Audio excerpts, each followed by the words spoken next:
Thank you and welcome to the show today. The topic today is the Social Security Administration, and we're fortunate to have with us a specialist from the Social Security Administration, Mr. Darrell T. Payne. Mr. Payne is a public affairs specialist from the Social Security Administration. And of course, Mr. Payne, let me welcome you to the show this morning. Well, thank you for having me. And to tell you how delighted we are to have you with us, Mr. Payne, and to tell you how timely we think that this topic on the Social Security Administration is, and we're sure that you'll give us the kind of information that we're looking for so that our audience might be informed. But before we get into that, Mr. Payne, let's have you to talk about Darrell T. Payne, to give us some information about your background, your education, and some of the things that were important in your career that eventually led you to the Social Security Administration as a public affairs specialist. Then we'll talk about some of the other things. All righty. Well, I grew up in Riverside, California on the West Coast, and from there I went to Loma Linda University as far as the education aspect.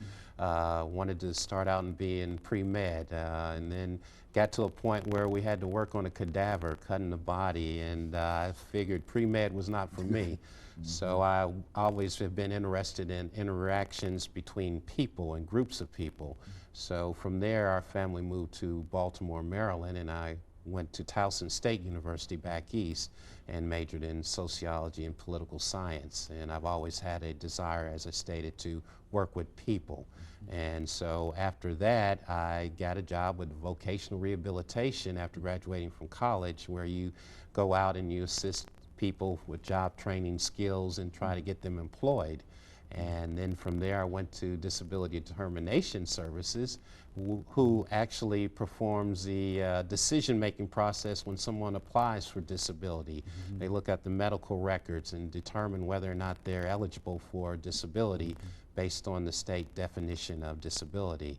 And then from there, jumped over into Social Security. And so I've been in public affairs about 3 years now, and I enjoy what I do and love speaking and talking to groups and informing and educating the public about Social Security issues and matters. Very good. You know, Mr. Payne, let's look at the Social Security Administration, because I think that there's been quite a bit of discussion. The recent electoral campaign that we had had quite a bit of Social Security information in it.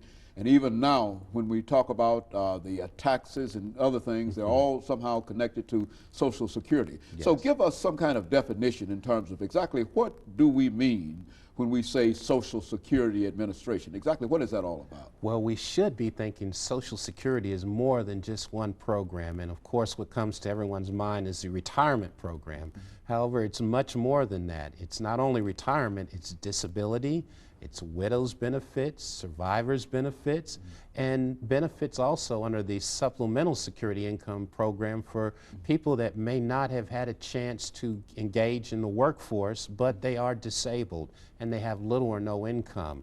So it's an all-encompassing social insurance program, and it's been around since 1935. And usually the first question I get, and just the way they voice it, is, ain't going to be any Social Security around when I need them, and that's not true. Social Security has never missed a payment.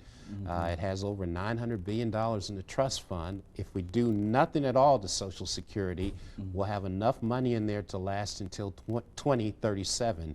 However, as you know, both political candidates talked about Social Security. It's near and dear to all of us because all of us have a vested interest in Social Security via our FICA taxes, which we pay into the Social Security Trust Fund. So I don't ever see Social Security going away. I do see it may change some throughout the years, but as far as the program actually being disbanded or wiped out or exhausted, I don't see it happening. And so this, and so from the perspective